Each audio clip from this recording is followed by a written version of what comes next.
President Obama rarely speaks to the American people from his Oval Office at the White House. On Sunday night, though, he talked to them about the terror threat posed by the Islamic State group. He said there was no evidence that the couple who killed 14 people in California last week were being directed by an organization from overseas, but that it was an act of terror. He outlined the measures his administration intends to take. First, our military will continue to hunt down terrorist plotters in any country where it is necessary. In Iraq and Syria, airstrikes are taking out ISIL leaders, heavy weapons, oil tankers, infrastructure. And since the attacks in Paris, our closest allies, including France, Germany, and the United Kingdom, have ramped up their contributions to our military campaign, which will help us accelerate our effort to destroy ISIL. Second, we will continue to provide training and equipment to tens of thousands of Iraqi and Syrian forces fighting ISIL on the ground, so that we take away their safe havens. In both countries, we're deploying special operations forces who can accelerate that offensive. We've stepped up this effort since the attacks in Paris, and will continue to invest more in approaches that are working on the ground. Third, we're working with friends and allies to stop ISIL's operations, to disrupt plots, cut off their financing, and prevent them from recruiting more fighters. Since the attacks in Paris, we've surged intelligence sharing with our European allies. We're working with Turkey to seal its border with Syria. And we are cooperating with Muslim-majority countries and with our Muslim communities here at home to counter the vicious ideology that ISIL promotes online. Fourth, with American leadership, the international community has begun to establish a process and timeline to pursue ceasefires and a political resolution to the Syrian war. Doing so will allow the Syrian people and every country, including our allies, but also countries like Russia, to focus on the common goal of destroying ISIL, a group that threatens us all. This is our strategy to destroy ISIL. It is designed and supported by our military commanders and counterterrorism experts, together with 65 countries that have joined an American-led coalition. And we constantly examine our strategy to determine when additional steps are needed to get the job done.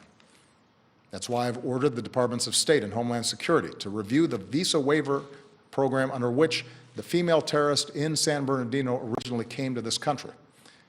And that's why I will urge high-tech and law enforcement leaders to make it harder for terrorists to use technology to escape from justice.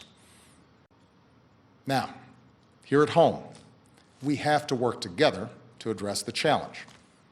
There are several steps that Congress should take right away. To begin with, Congress should act to make sure no one on a no-fly list is able to buy a gun. What could possibly be the argument for allowing a terrorist suspect to buy a semi-automatic weapon? This is a matter of national security. We also need to make it harder for people to buy powerful assault weapons, like the ones that were used in San Bernardino.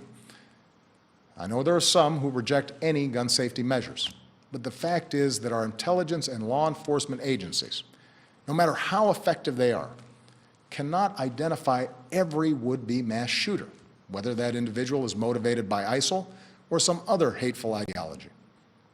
What we can do, and must do, is make it harder for them to kill. Next, we should put in place stronger screening for those who come to America without a visa, so that we can take a hard look at whether they've traveled to war zones. And we're working with members of both parties in Congress to do exactly that. Finally, if Congress believes, as I do, that we are at war with ISIL, it should go ahead and vote to authorize the continued use of military force against these terrorists. For over a year, I have ordered our military to take thousands of airstrikes against ISIL targets. I think it's time for Congress to vote to demonstrate that the American people are united and committed to this fight. Our State Department correspondent Barbara Plett Usher is in Washington. Barbara, whatever he said, he didn't really say anything new in terms of the US strategy and the coalition strategy in fighting Islamic State. Is that correct? And is it therefore a case of reassuring the American people in their minds? Yes, well, he did talk about a new threat of radicalized individuals as opposed to complex attacks carried out by groups. But he didn't mention any sort of significant shift in strategy in order to deal with that. He, as you heard there, basically summarized what the U.S. and its coalition partners were doing against Islamic extremist groups like ISIS in Iraq and Syria. He did call on Congress to take some steps in terms of gun control and tightening visa restrictions, but he didn't offer any new remedy. In fact, he said you can't stop this everywhere any time because, in a way, it's really becoming more difficult. He didn't say this, but he said, but you know, to have individuals who are radicalized through the internet and are hard to detect, they're not on the radar, it's a difficult thing. But his point in having this message was, yes, to reassure the American people because they have been on edge since the shootings last week. Of course, there's a grim catalog of mass shootings in the United States, but this one really pointed to homegrown terrorism affecting Americans. So he was trying to say to them, I am on top of this. I'm taking this seriously. We have this strategy in place. I'm spelling out for you what we're doing. I'm talking about what the nature of the evolving threat is, but we are working on this and we will defeat it. And can you give us a reference to the domestic politics of the United States as we are at the moment, there being a presidential campaign, and also already Marco Rubio and Jeb Bush, who'd like to be the Republican candidate, they've come out and said this just isn't good enough. Yes, well, not very surprising, because they've been saying that for quite a long time anyway about Mr. Obama's anti-terrorism policy or policy to fight Islamic State. And they had, especially after the shootings, their criticisms had been given new energy, and they went after him again because of that. So I think that it would be expected they would say things like that. It was also there was also a response by Donald Trump, who tweeted, "Is that all there is? We need a new president fast."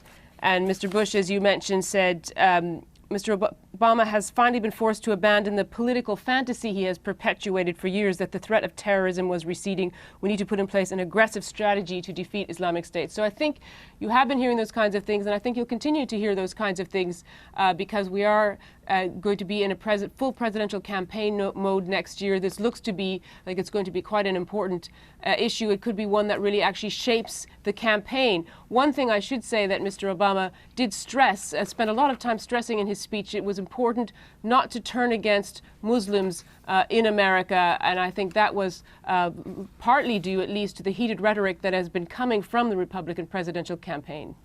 Barbara, we appreciate it. Thank you very much. Barbara Plett, usher in Washington for us.